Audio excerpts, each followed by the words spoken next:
Bismillahirrahmanirrahim. Assalamualaikum warahmatullahi wabarakatuh.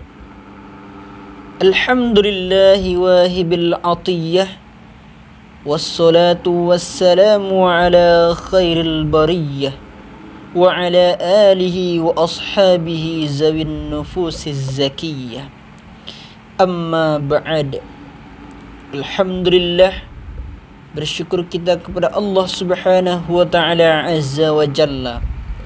Berselawat kita kepada Rasulullah Sayyidina Muhammad sallallahu alaihi wasallam. Allahumma salli ala Sayyidina Muhammad wa ala ali Sayyidina Muhammad. Ada sebuah anekdot.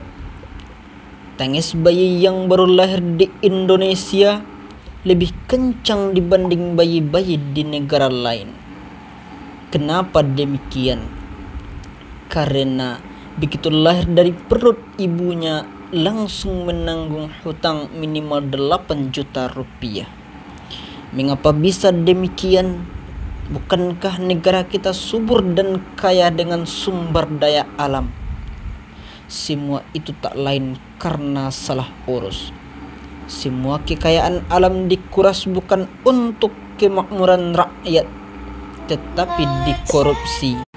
Korupsi di Indonesia merupakan praktik yang sistemik dan membudaya. Lihat saja, untuk meraih jabatan politik seperti menjadi anggota legislatif, kepala daerah selalu diwarnai dengan money politik. Meskipun sulit dibuktikan di pengadilan, kita pun mendengar jutaan hektar hutan yang ditebang secara ilegal, triliunan uang yang ditilep dalam BLBI, diperparah dengan kasus senturi yang tak kunjung usai. Pajak dirampas oleh gayus-gayus, belum lagi anggaran negara di-markup setiap tahun di berbagai instansi. Korupsi menggeroti kehidupan bagaikan kanker ganas. Sulit untuk memberantasnya, bagaikan lingkaran syaitan, tak jelas mana ujung pangkalnya. Aparat penegak keadilan seperti polisi, jaksa dan hakim ternyata juga tak luput dari korupsi. Makanya sekarang ada KPK. Akan tetapi, sanggupkah KPK menyikat koruptor-koruptor kelas kakap yang di belakangnya ada super body yang backup? Persoalannya, bagaimana Indonesia sebagai negara yang berpenduduk mayoritas muslim kok sampai bisa demikian? Atas dasar ini, saya akan menyampaikan sebuah tausiah singkat yang berjudul Memberantas Korupsi Demi Kesejahteraan Bangsa, dengan landasan surah Al-Anfal ayat 27, yang artinya, hai orang-orang yang beriman, janganlah kamu mengkhianati Allah dan Rasulmu Muhammad, dan juga janganlah kamu mengkhianati amanah-amanah yang dipercayakan kepadamu sedang kamu mengetahuinya. Hadirin wal hadirat rahimakumullah. Dalam ayat ini Allah Subhanahu wa Ta'ala melarang kita untuk mengkhianati amanah, dan persoalan amanah merupakan persoalan besar, karena ketika seseorang diserahi kepercayaan jabatan dan kekuasaan memimpin suatu lembaga atau diberi kekuasaan menduduki jabatan-jabatan publik, berarti di tangannya lah keberhasilan urusan atau nasib orang banyak itu.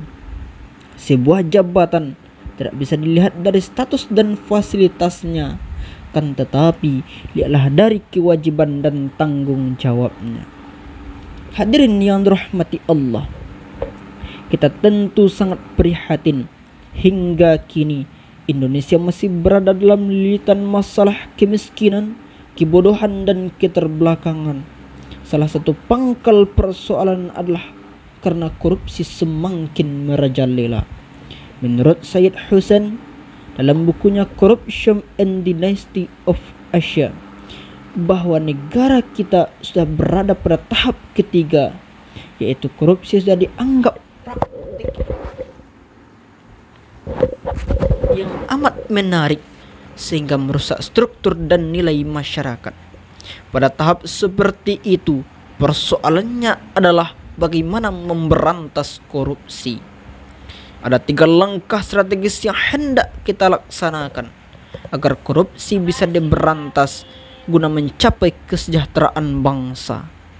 Yang pertama, pemberantasan melalui prosedur hukum dan politik tetap harus ditegakkan. Aparat penegak hukum harus berani menegakkan supremasi hukum tanpa pandang bulu. Yang kedua, merekonstruksi budaya di masyarakat.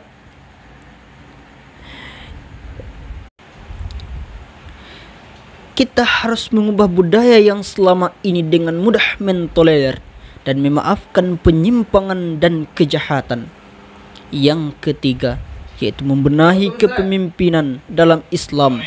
Istilah al-imamah, al-imarah atau khalifah pada dasarnya adalah tadiyatul amanah ila ahliha, atau menunaikan amanah yang dipertanggungjawabkan kepadanya.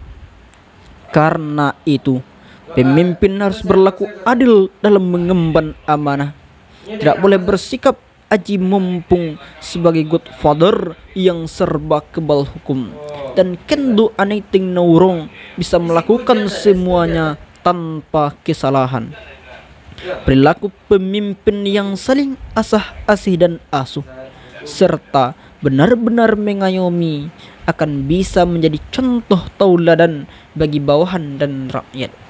Hadirin rahimakumullah, dari uraian yang telah disampaikan tadi dapat ditarik kesimpulan bahwasanya ada 3 cara untuk memberantas korupsi demi kesejahteraan bangsa. Yang pertama, pemberantasan melalui prosedur hukum dan politik. Yang kedua, merekonstruksi budaya di masyarakat. Yang ketiga, menerapkan kepemimpinan sesuai dengan konsep Al-Quran. Demikian yang dapat saya sampaikan. Mohon maaf atas kesalahan. Wallahul muwafiq ila aqwamit thoriq. Assalamualaikum warahmatullahi wabarakatuh.